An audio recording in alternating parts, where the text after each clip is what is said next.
Bonjour à tous et bienvenue, on continue les bilans de fin de saison qui vont nous amener jusqu'à Noël. Comme promis, cette semaine est consacrée à la lutte pour la 4e place. Donc après avoir évoqué McLaren, on va s'intéresser au vrai 4e, Alpine.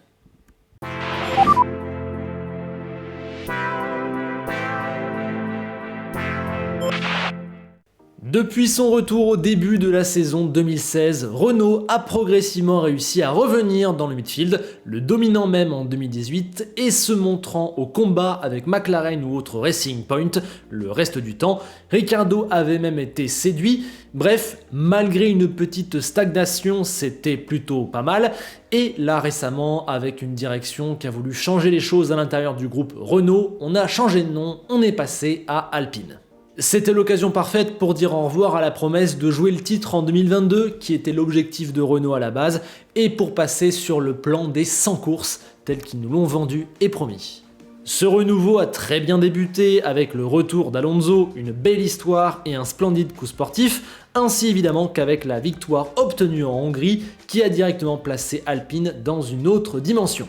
5e la saison passée, l'objectif était clair pour 2022, la 4e place, rattraper McLaren qui avait mine de rien un petit temps d'avance à la fin de la saison dernière, et on voulait aussi démarrer la nouvelle réglementation assez proche des top teams pour pouvoir espérer les rattraper dans un avenir assez proche.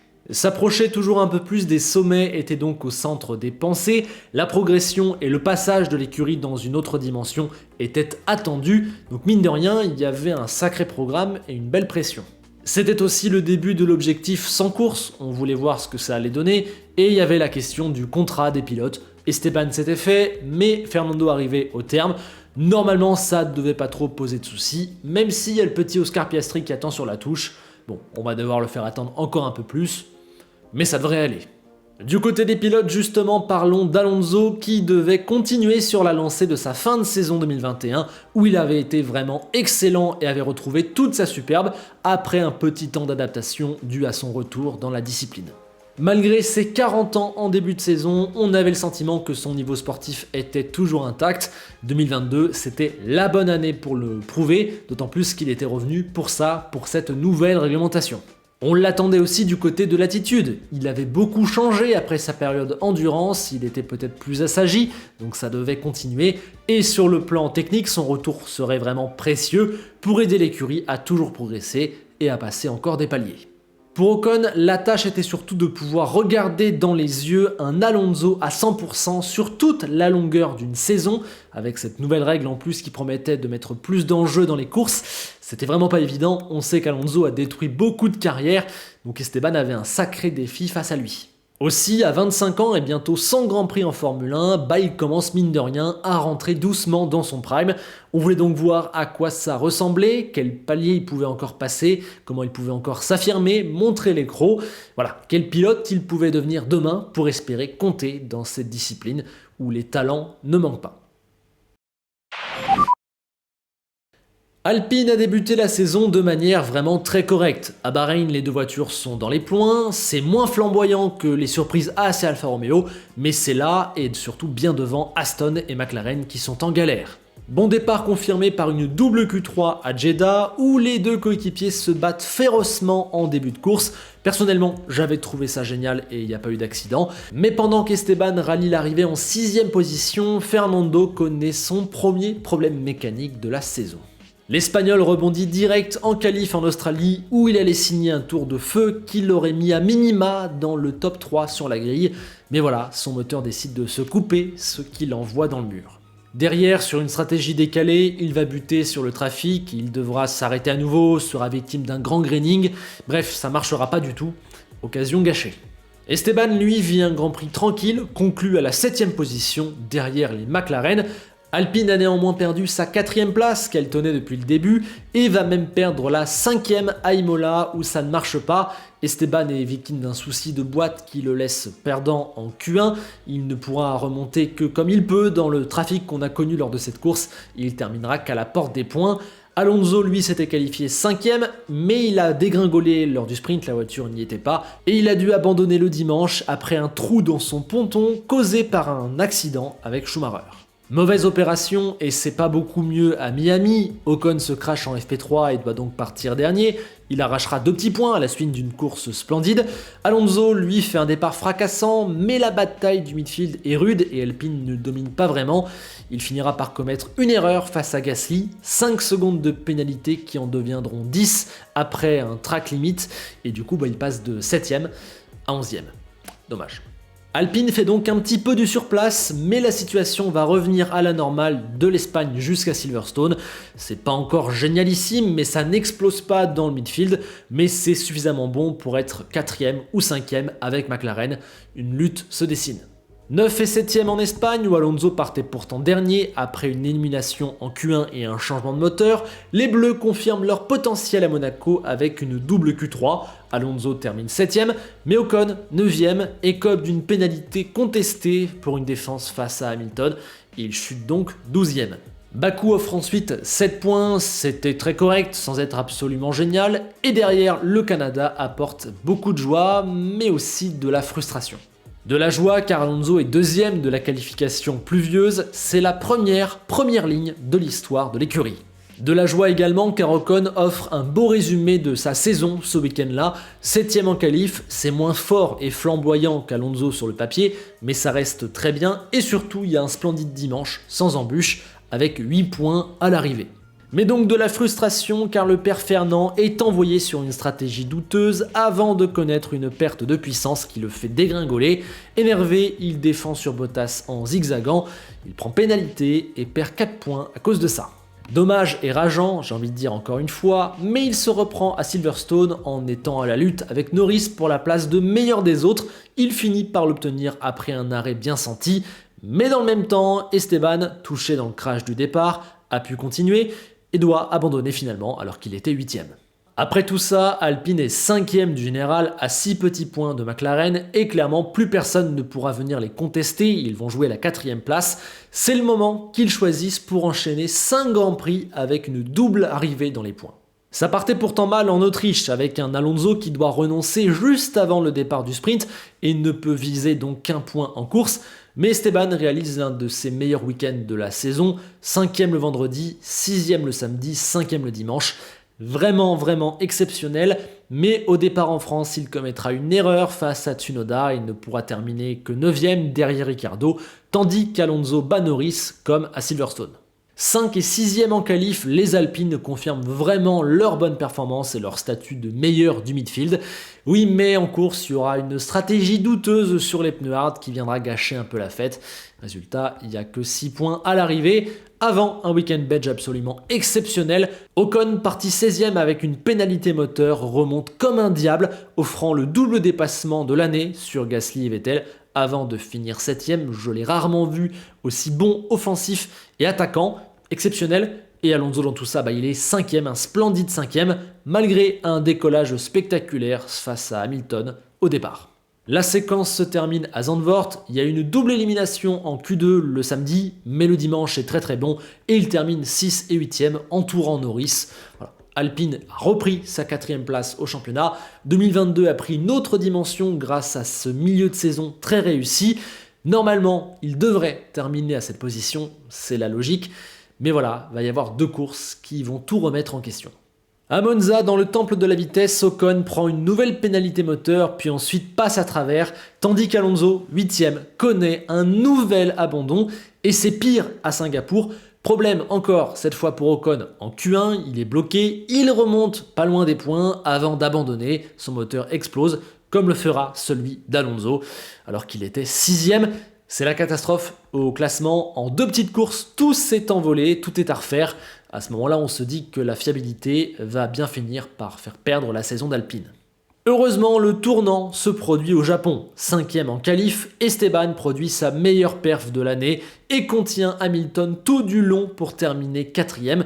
Fernando, lui, n'a pas pu s'arrêter en même temps car le double arrêt aurait été trop coûteux. Resté un tour de trop sur les pneus wets, il doit repartir un petit peu de loin, fera même 2 arrêts, mais roulera comme un fou, une vraie bombe, et il terminera à quelques centimètres de la 6ème place de Vettel.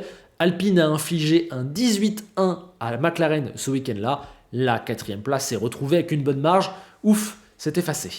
S'ensuivent 2 courses moyennes, Mexico où Alonso termine encore à pied, et Austin où il décolle mais assure 4 points, et la décision finale aura lieu au Brésil. Idéalement qualifiés, 6e et 7e, Banou et Fernand vont tout foutre en l'air dans le sprint en se touchant par 2 fois. Le moment chaud de la saison, ce soir-là on a bien cru qu'Alpine allait imploser.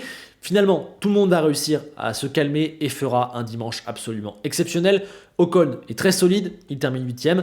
L'écurie, la voiture elle est top et la stratégie est assurée, notamment pour Alonso qui repart de derrière, fait plusieurs arrêts et saisit la chance sous la safety car. Il finit en trombe 5e devant les 2 Red Bull. Là, la décision a vraiment été faite.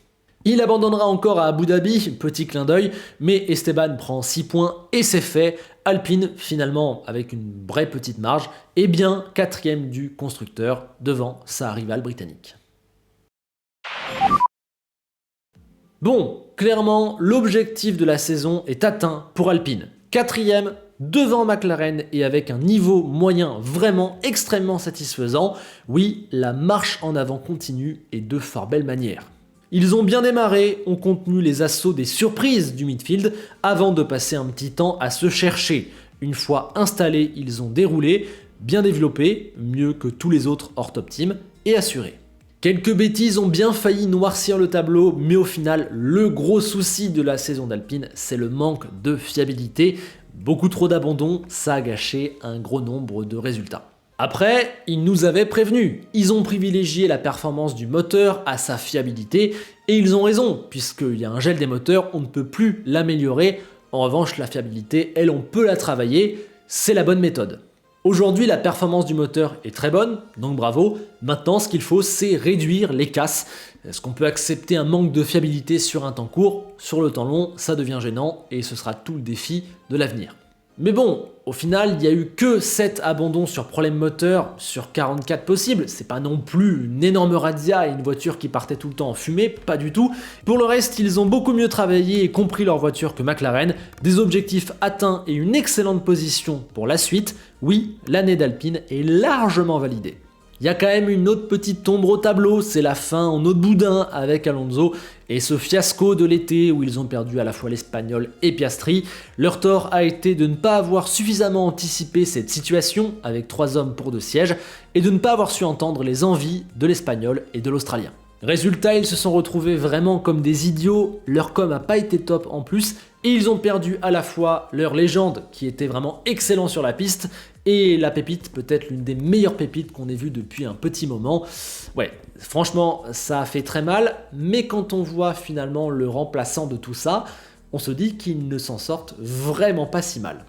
Allons sur les pilotes, justement, en faisant le bilan d'Alonso, et sincèrement, ça a juste été ébouriffant. Il a été absolument exceptionnel, son niveau sportif n'a pas baissé, il est même peut-être encore plus haut que jamais, on ne sait pas. Pour moi, c'est dans le top 5 des pilotes cette saison. L'âge n'est vraiment qu'un chiffre pour lui, et il m'a choqué plus d'une fois.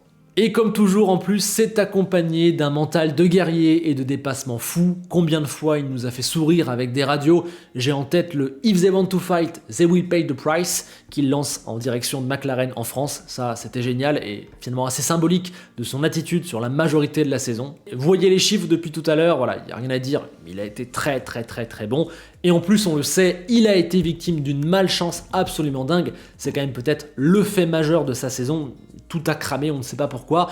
J'ai fait le décompte un peu officiel, je vous le mettrai en description, et j'en arrive à une 60aine de points perdus par des éléments indépendants de sa volonté. Bon, il a été le meilleur des autres sur la piste, il aurait dû l'être comptablement.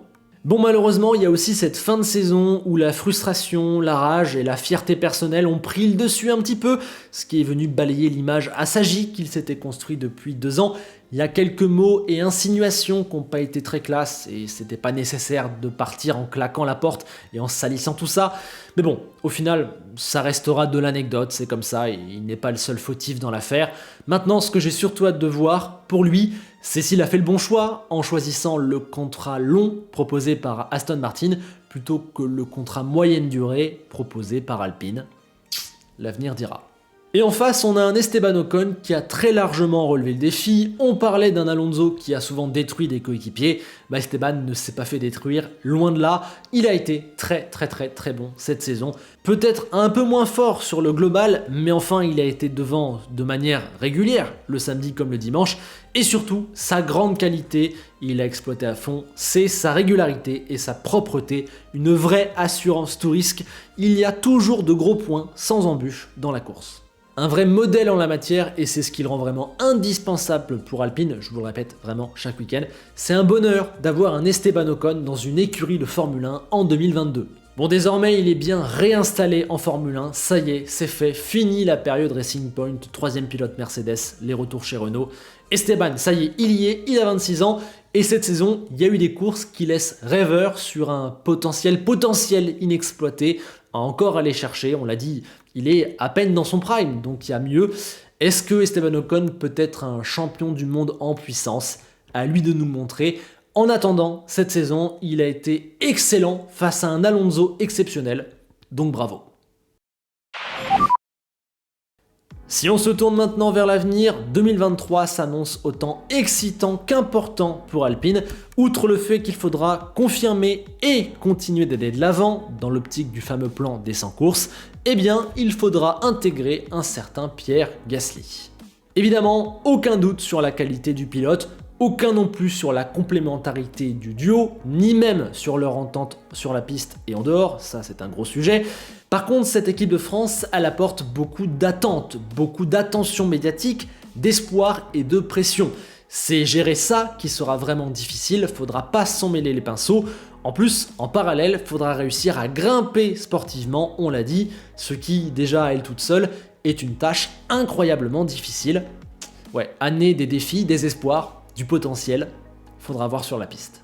Bien sur ce, je vous remercie, hâte de vous lire sur Alpine, likez, partagez, abonnez-vous, ça aide vraiment la chaîne, si vous pouvez prendre le temps, quelques secondes pour le faire, ça m'arrange, ça m'aide, merci à vous.